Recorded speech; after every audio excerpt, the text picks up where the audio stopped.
Let's go actually to Bisan Owda.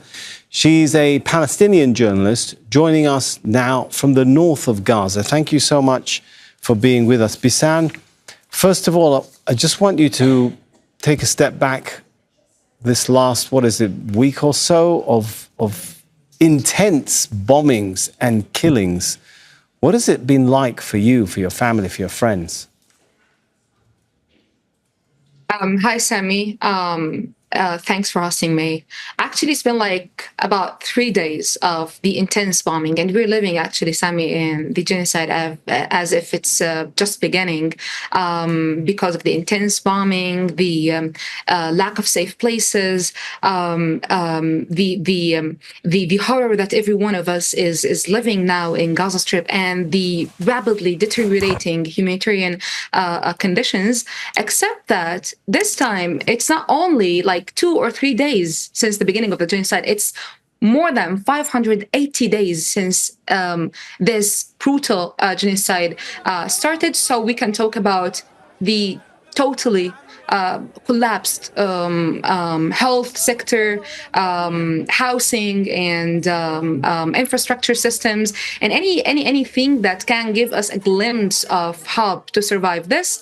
Of course, adding to the reality that the Gazans, all the Gazans now are suffering from some kind of loss, losing family members, friends, homes, properties, etc. And of course, adding Bisan, to that, let me jump in if I can, because you said a very curious statement. You said it feels like we are just living the beginning of the genocide.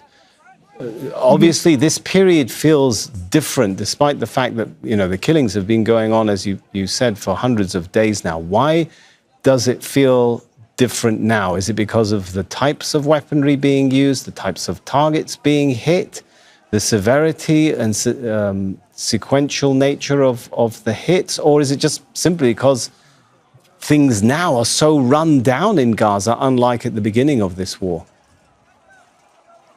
First of everything, we feel it's the beginning of the genocide because of the huge number of targeting and bombs in all areas of Gaza Strip, and of course the lack of safe places. We don't have safe places. At the beginning of the genocide, they were telling people to go to the Mawasi area of Khan Yunis, or to go, for example, to Rafah in the south of Gaza Strip, to flee the north. But now they're literally targeting all of these places. Rafah is destroyed and totally evacuated and controlled by the army. And the Mawasi area of Khan Yunis, I mean, the day before yesterday, we lost about 44 people were killed in their tents at the night, so it's not safe. And adding to this, Sammy, the bombing and the besieging of the hospitals, the still working hospitals like al-Owda and the Indonesian hospital, the totally destroyed Shifa hospital, the overwhelmed Nasser and al-Aqsa hospitals. So we feel it's even harder because we do not have any place to go.